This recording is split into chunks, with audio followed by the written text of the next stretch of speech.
하나님께서 오늘 우리에게 주시는 말씀은 마태복음 27장 62절부터 66절 그리고 계속 이어서 28장 1절부터 4절까지 마태복음 27장 62절부터 28장 4절까지 우리 저와 여러분들이 번갈아 가면서 교독하도록 하겠습니다.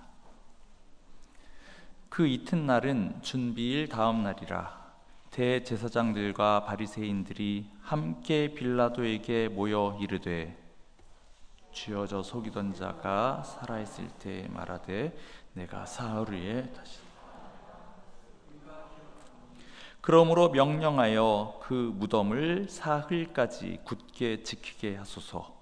그의 제자들이 와서 시체를 도둑질하여 가고 백성에게 말하되 그가 죽은 자 가운데서 살아났다 하면 후의 속임이 전보다 더 클까 하나이다 하니 빌라도가 이르되 너희에게 경비병이 있으니 가서 힘대로.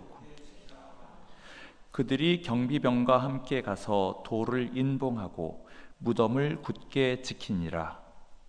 안식일이 다 지나고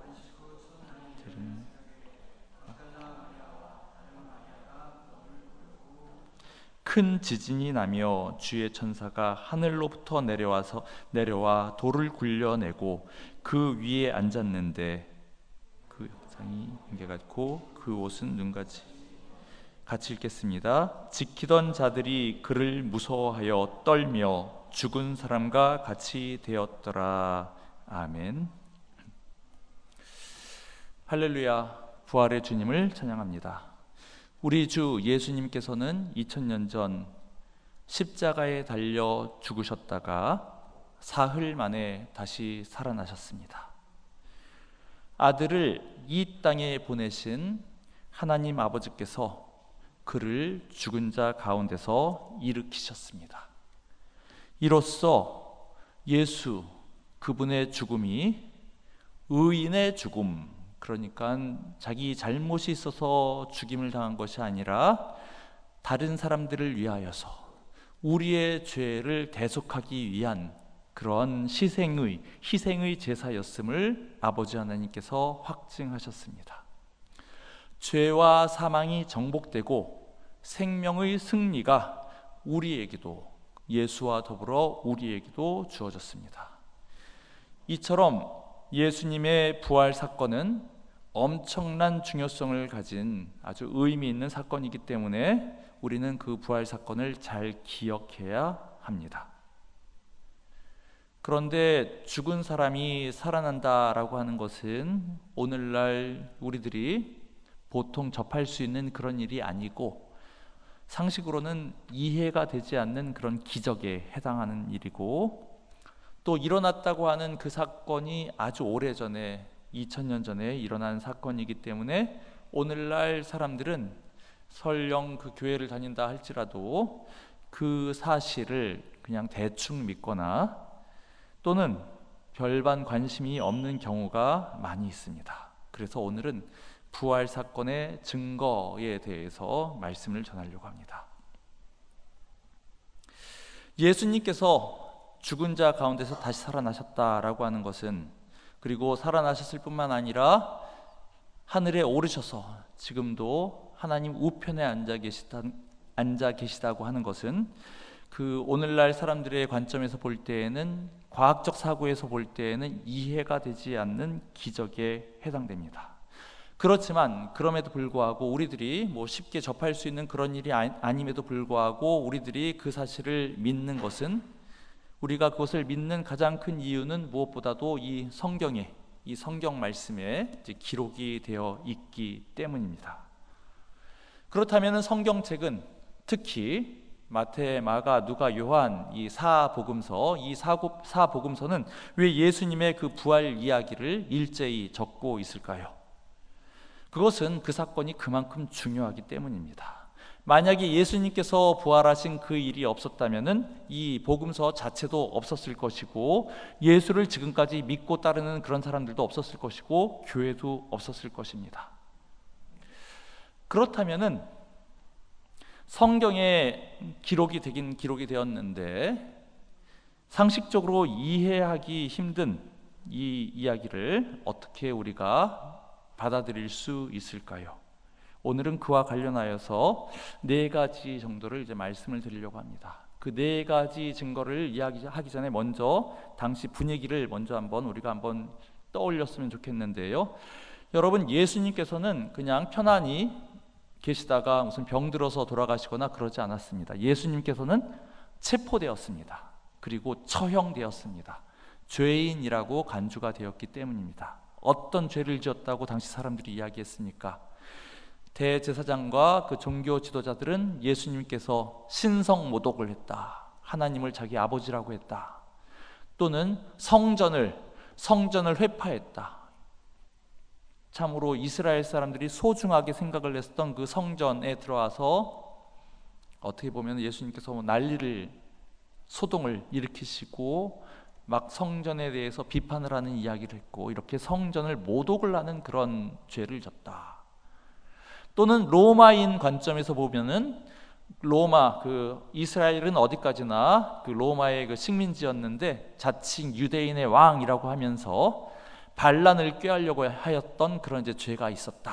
이렇게 예수님께서는 잘못을 했다고 당시 지도적인 사람들로부터 죄인이라고 역임을 받아가지고 체포가 되어가지고 처형되었습니다. 그 처형도 여러 가지 그 사형을 집행하는 방법이 있었는데 아주 수치스럽고 고통스럽고 정이 뚝 떨어지게 만드는, 사람들로 하여금 모든 기대를 포기하게 만드는 아주 비참한 십자가에 매달려서 말라 죽게 만드는, 고통스럽게 죽게 만드는 그런 식의 처형을 당했습니다.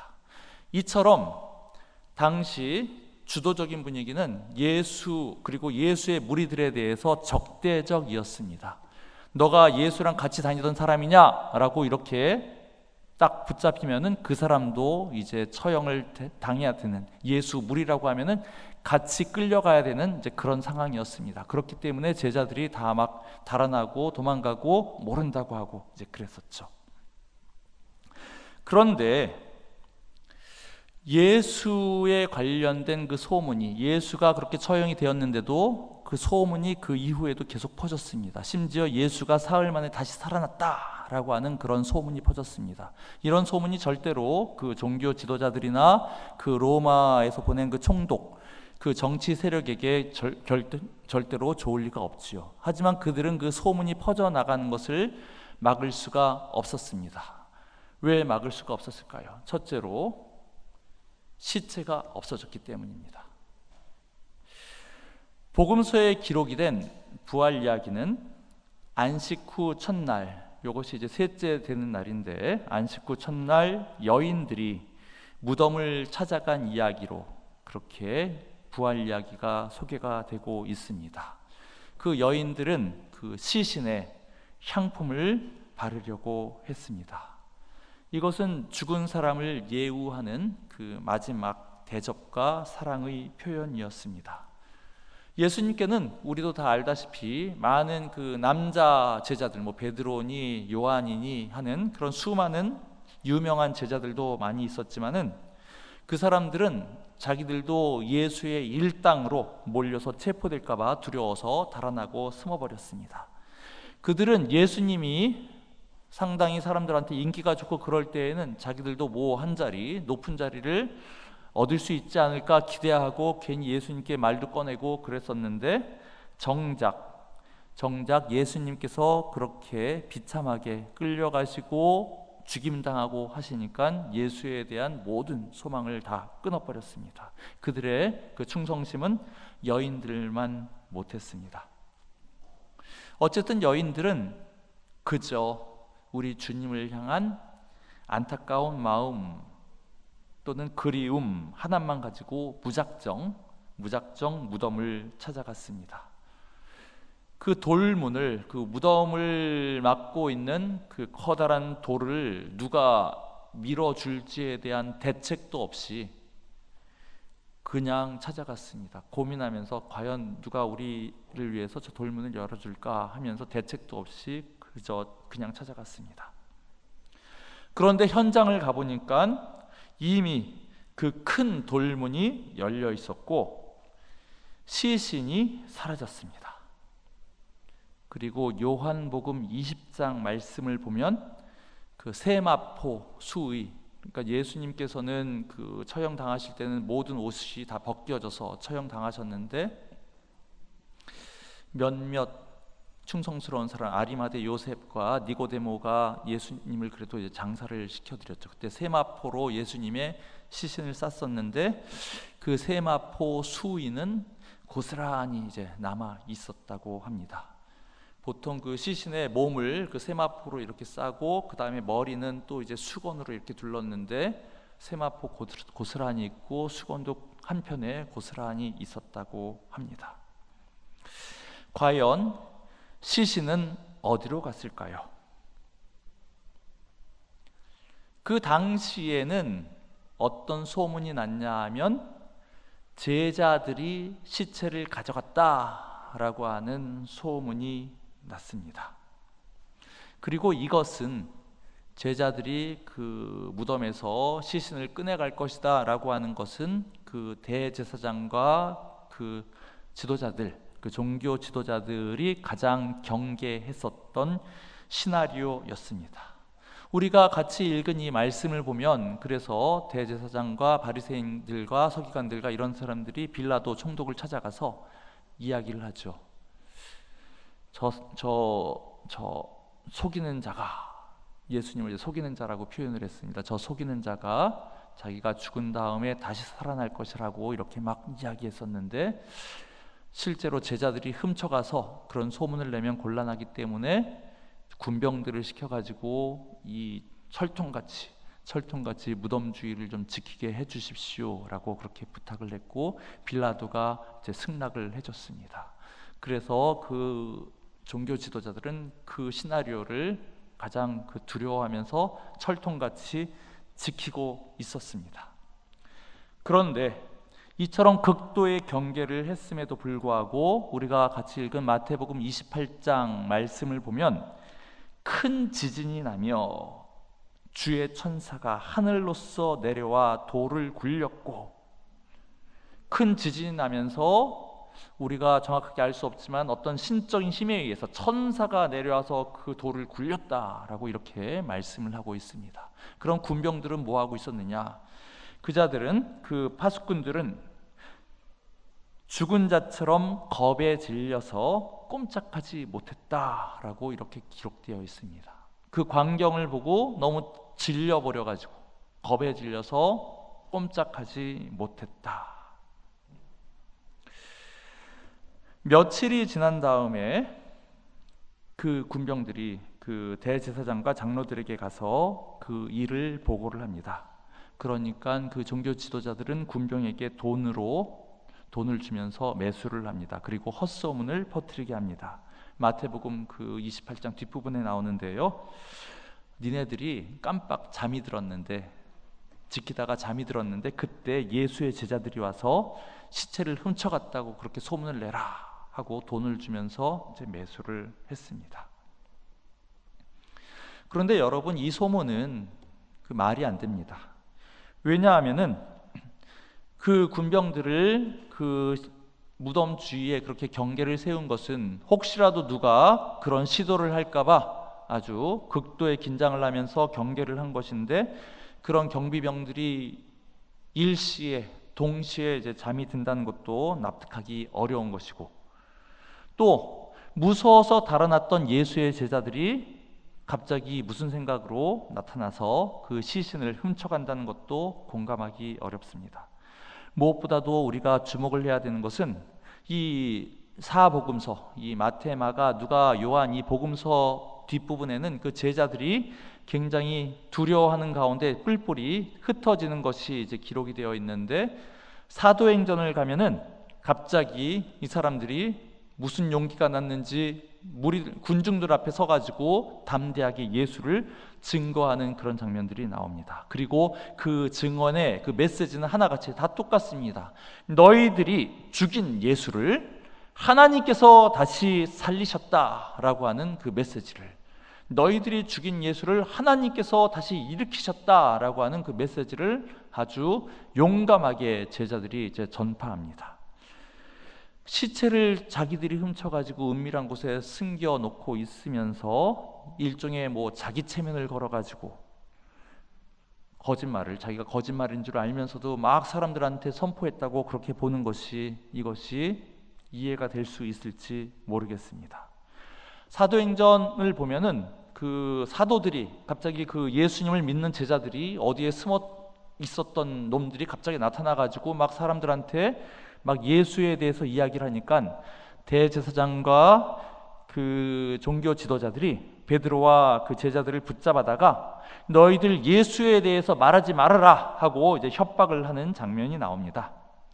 그런데 불과 얼마 전까지만 해도 나는 예수를 모른다고, 너도 예수랑 같은 편이지? 라는 지적에 대해서 나 저 사람 모른다라고 부인을 하던 그 베드로와 제자들이 갑자기 담대하게 하나님 앞에서 너희 말 듣는 것이 하나님 말씀 듣는 것보다 더 옳은가 판단하라 라고 하면서 담대하게 그 제사장들하고 맞서는 그런 장면이 나옵니다.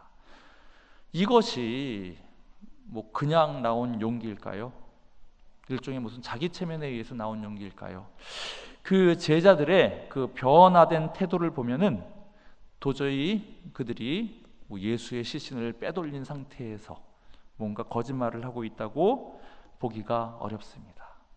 그리고 무슨 다른 사람들이, 예를 들어서 도둑놈이 예수의 시신을 훔쳐갔다든지 로마 군병들이 훔쳐갔다든지 하는 여러 가지 수많은 다른 가설들도 다 사실은 전혀 이해를 할 수가 없습니다.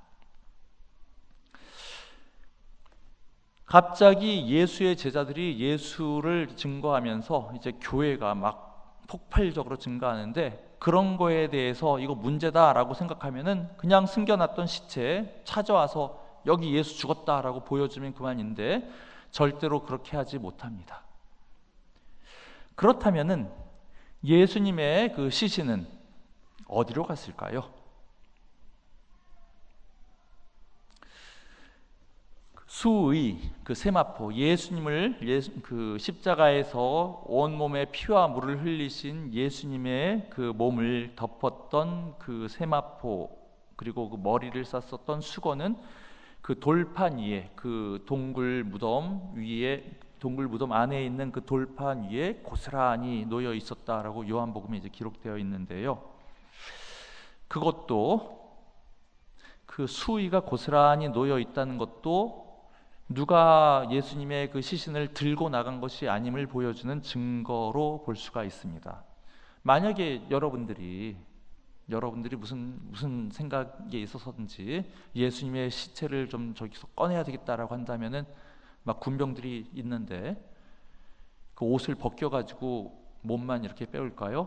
급하면은 사실은 그냥 들고 나왔겠죠. 그런데 그 세마포하고 수건은 고스란히 그 자리에 있었습니다.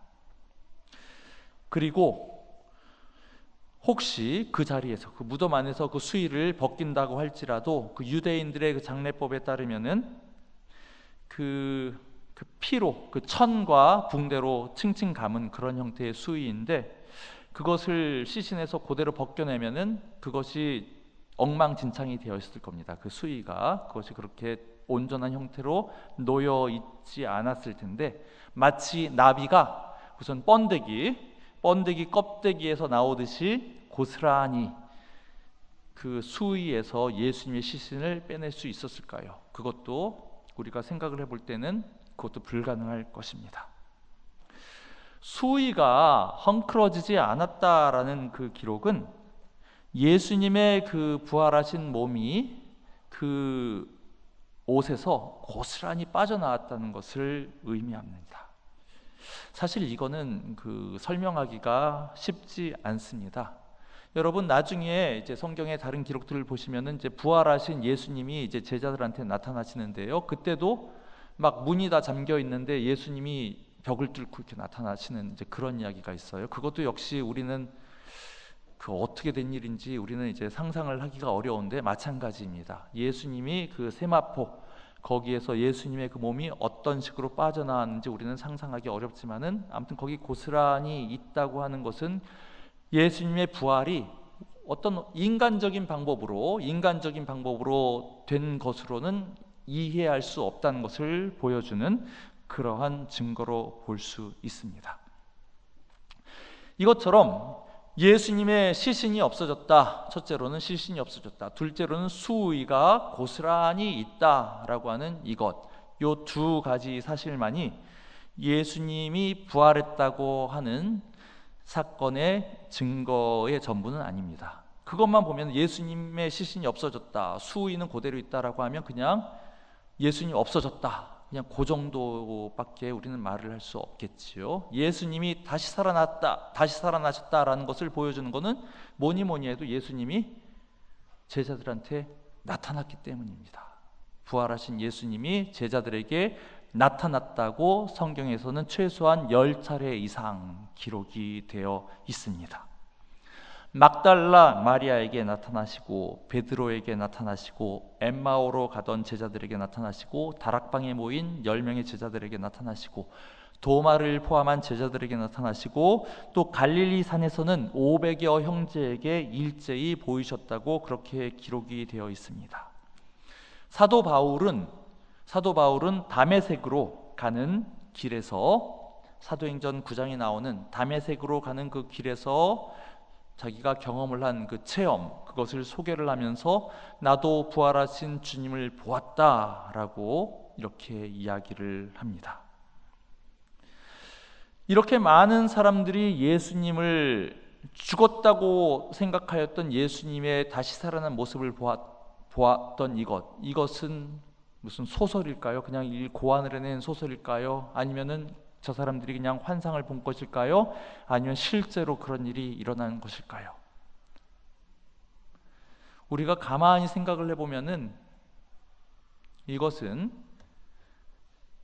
무슨 소설을 써놓고 나서 자기 체면에 걸려가지고 제자들이 무슨 이상한 짓 했다라고 보기도 어렵고, 또 환상을 봤다라고 보기도 쉽지가 않습니다. 환상은 보통 간절히 바라는 것이 이제 있는데 그것이 잘 이루어지지 않을 때, 어떤 무슨 계기에서 바라던 것이 나타나는 것이 환상일 텐데, 사실 당시의 분위기를 보면은 제자들이 예수님의 부활을 기대했다고 보기도 어렵습니다. 기대를 했으면 그렇게 달아나지 않았겠죠. 그렇게 나는 물고기 잡으러 가겠다라고 하지 않았을 겁니다. 전혀 사실은 제자들은 예수님의 부활에 대해서 기대를 하지 않았던 상태에서 부활하신 예수님을 다시 만났습니다. 그래서 사실은 본인들도 어안이 벙벙이 하다가 나중에 성령님을 통해서 모든 것을 이제 이해하게 되었던 것이지요. 그렇다면은 환상이라고 볼 수도 없고 소설이라고 볼 수도 없다면 남은 가능성은 단 하나. 그들은, 막달라 마리아, 베드로, 사도 바울, 이 사람들은 진짜로 부활하신 예수님을 만났고 바로 그 일의 증인이 된 것으로 우리는 봐야 될 것입니다.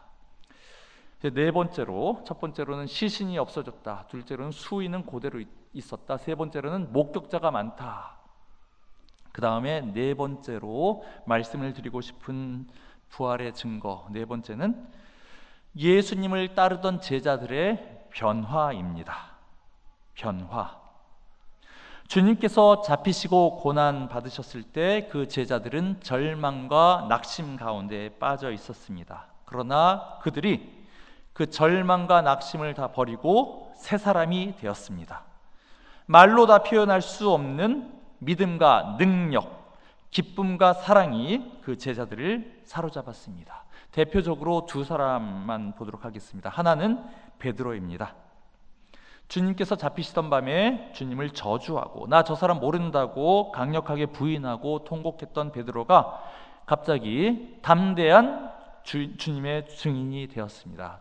협박 앞에서도 굴하지 않는 증인이 되었습니다. 또 한 사람은 예수님의 친동생인 야고보입니다. 복음서를 보면은 예수님의 가족들이 예수님을 안 믿고 약간 좀 정신이 이상하게 됐다라고 생각해서 붙잡으려고 하는 그런 장면들이 많이 나옵니다. 복음서를 보면은 예수님의 동생인 이 야고보도 예수님을 안 믿었을 겁니다. 그런데 이 예수님의 동생인 야고보가 사도행전을 보면은 예수의 제자들 명단에 이제 예수의 아우라고 하는 이름으로 나옵니다. 그리고 초대교회의 큰 일꾼이 됩니다.